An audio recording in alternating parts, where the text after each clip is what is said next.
Namaskar-ji.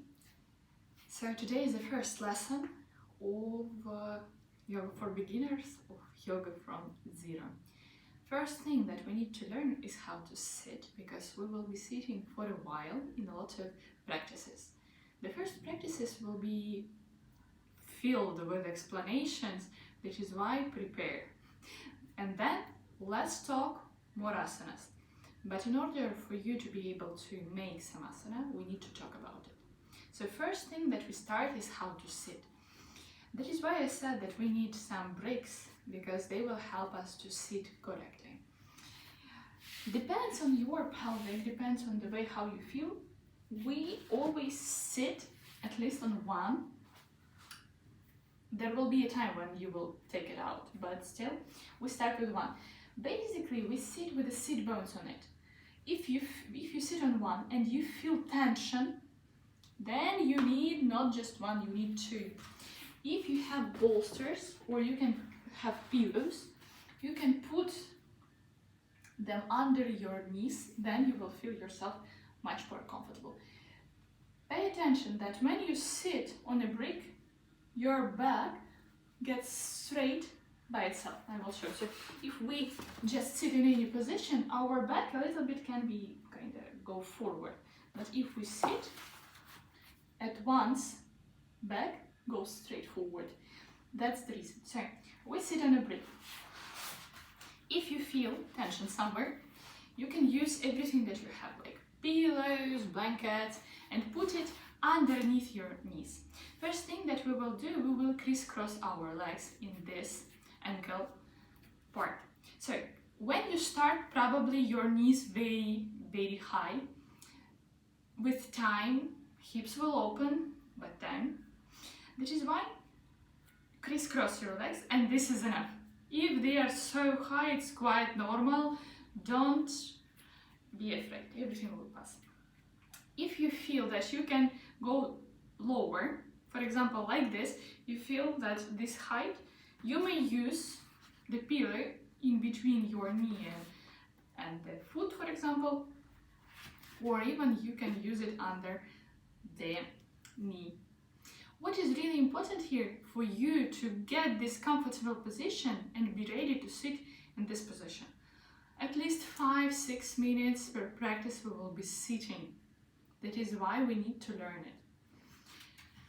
With time, you will be able to put your legs on your feet like this, and it is quite comfortable. Depends on the way how you will grow, depends on the way how you are growing right now, the things will be different. Accept it and know that with practice comes everything. Practice, that's the answer. Some of us have flexible knees, and usually if we have flexible knees, it means that we have flexible hip. In this case, you may use this position of the legs, like you still crossing across of them, but one leg is more forward and the heels facing up, facing ceiling. This is quite normal seated position, so if you feel comfortable in this, you may sit like this. If you cannot reach, it is again the most important, if you cannot reach the floor, you can always use something. But if you cannot reach the floor, crisscrossed ankles. We are making it for a purpose. I will explain in future practices that work with the energy on an energetical level will change some things. That is why we are crisscross of the legs. We are having some flows. We have some and energy torsion fields around us. We have two usual, like the musts, every one of us have flow which goes up from the earth and goes down from the space. That is why we have a lot of energy work. But with this, with practice, I will be explaining. First, we need to learn some of physical aspect, because without some physical aspect, I will not be able to explain some things. Because in order for you to feel energy, you're not supposed to feel your body. If you feel your body, you feel pain, it means that you will be concentrating on the pain, but not what is behind it. So basically, most of our pain, for example, in hip joint, It is our fears and stuck. Some energy can stuck because of our relationship with our parents. So the right hip is a relationship with the father, left with the mother. And I can tell by this, most of the people who have issues with the father and mother, I can tell it by my eyes when I see person on the yogi mat. But practice builds on this. So we start with a crisscross of the legs. Crisscross it in a comfortable way. I will be sitting differently each time in order for you not to take an example as I do, but know that there are different positions in a sitting position. So I will start like this on the edges of the feet for you to see that it is quite normal, that we can see like this. We have some energetic field, and in order to close this energetic field we do the gestures.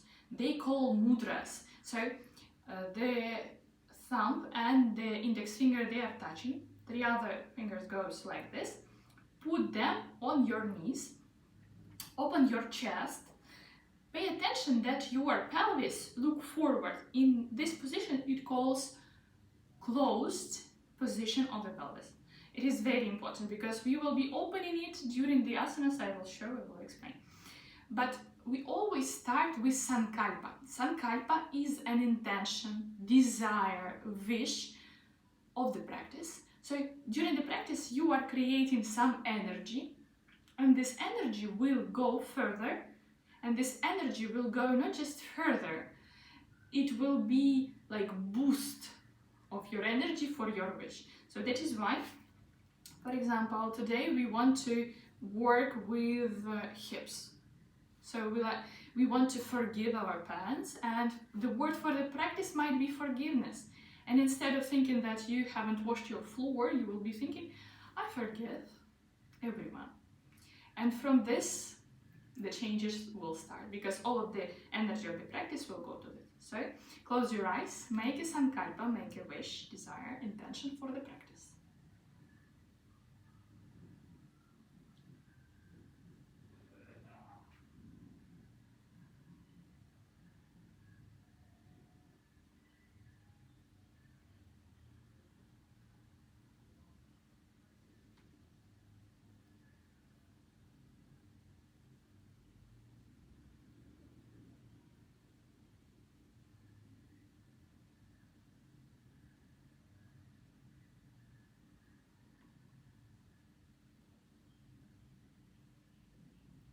Open your eyes. So now you know how we sit. So in bunch of the asanas you will be sitting like this. If you will have a bolster, you will be happy with this. The second asana that we must know, it is the must as well, it will be our warming up series. That is why prepare always something for your knees. So what we do, we go into cat-cow. In this position we try to make the shoulder and the wrist even from both sides. The distance in between your arms is the distance of your shoulders. You see I have wide shoulders, so that's why the wide. As well as here on the hip we have the hip and the knee joint on the same line, and tuck your toes. If you feel the tension underneath your knees, you may either use your yoga mat from both sides like this. It will be much more comfortable for the knees. Or you can use the blanket. Of course, if you have nothing but you have bricks, you may use bricks, but it will be still feeling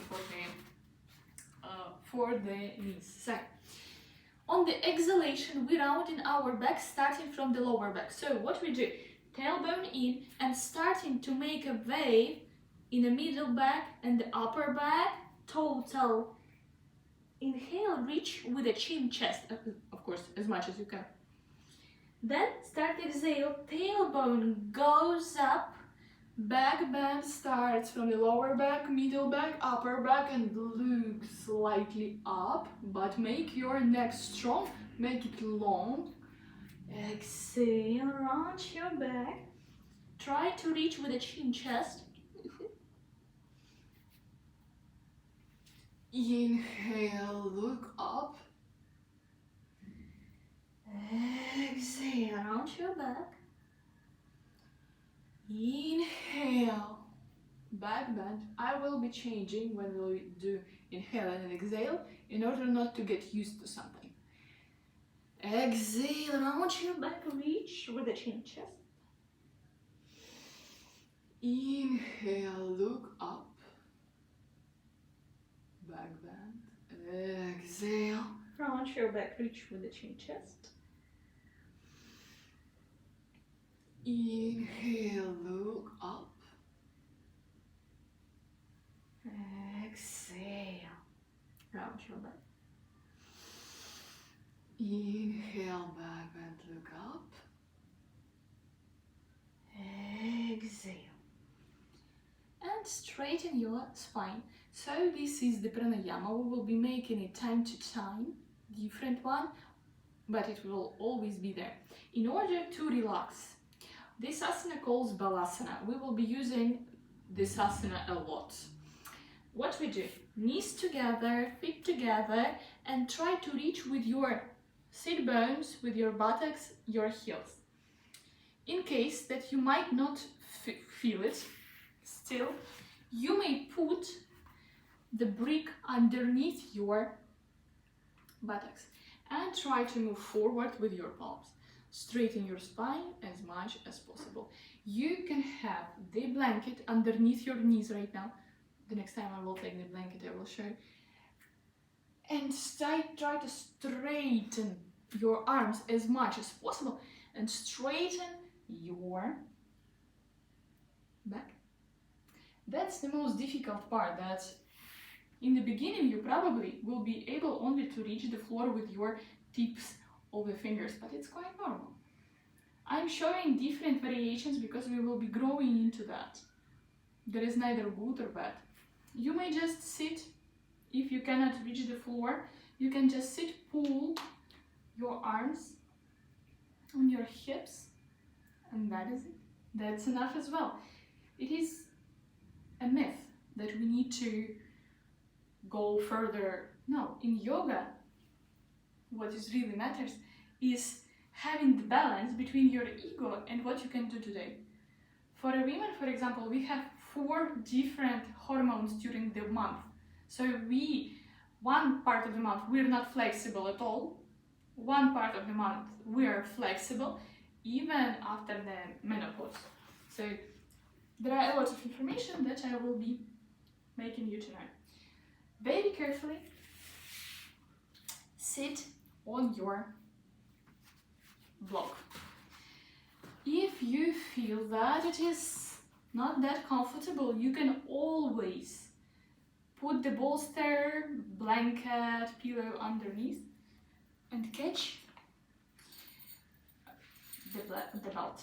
Of course, you may use not just the belt, you may use everything. You may use towel, you may use anything that you can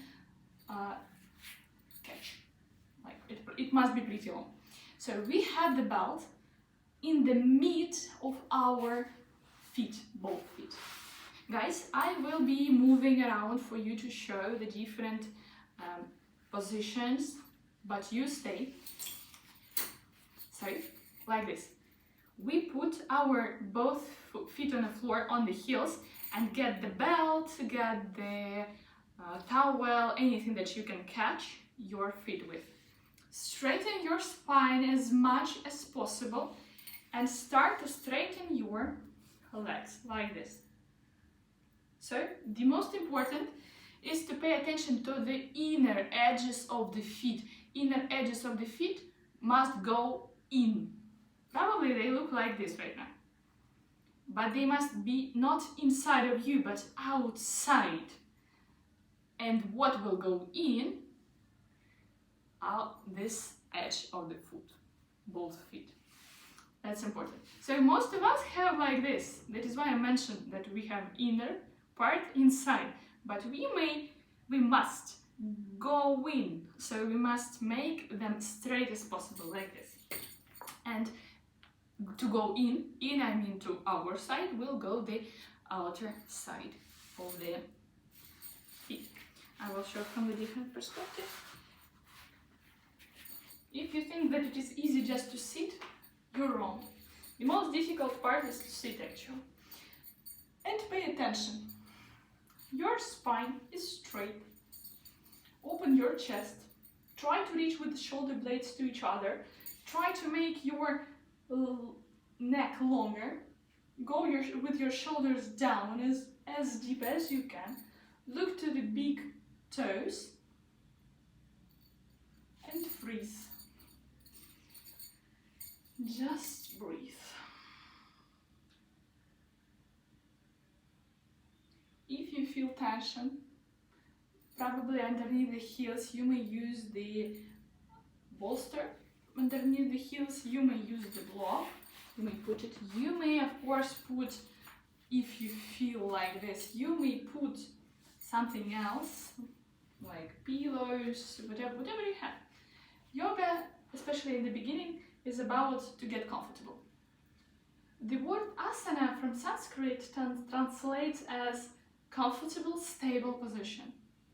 So mostly in asanas we will feel ourselves not comfortable and not stable. I'm joking, of course. If you feel that you're able to move a little bit further, what you do? You try to move on your belt. You see? So the plus that we have belt that we can use, and we can walk on the belt pretty.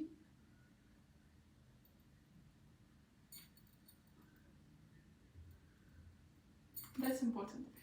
Of course, some of us are flexible. We can catch the toes without anything, but as a start, you can always start properly with catching your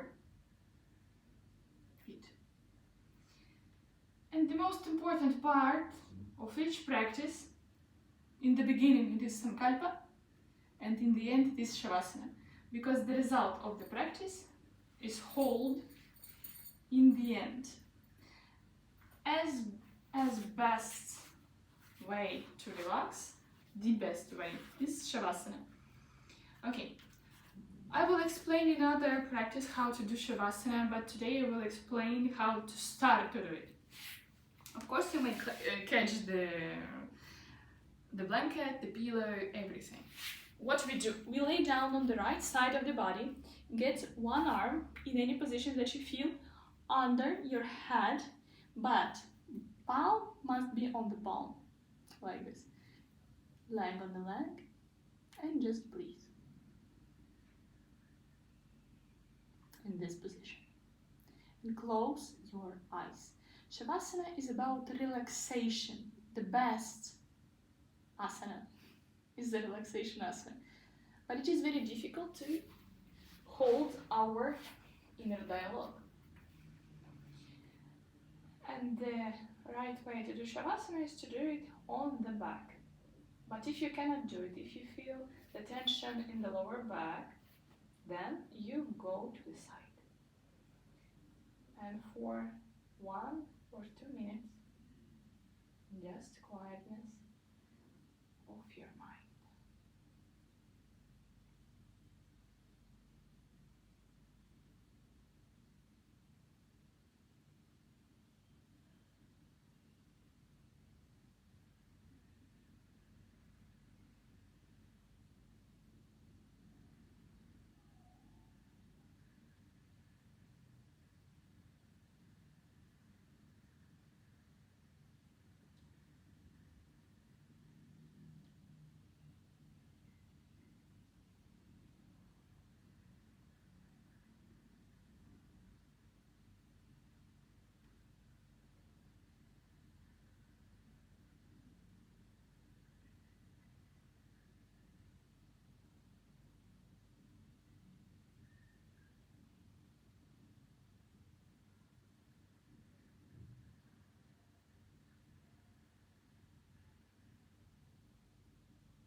And slowly start to move with your toes, with your fingers. And from the right side, we get into the seated position, crisscross our legs. We do the Namaste gesture. It's like a prayer gesture, although the fingers are touching the mid-chest with the thumbs. And we are grateful to each other for this practice. Namaste Ji. Thank you for a good practice. In the comment section below, I'm waiting for you to tell me how you feel and what issues you have. We will solve them together in future practices.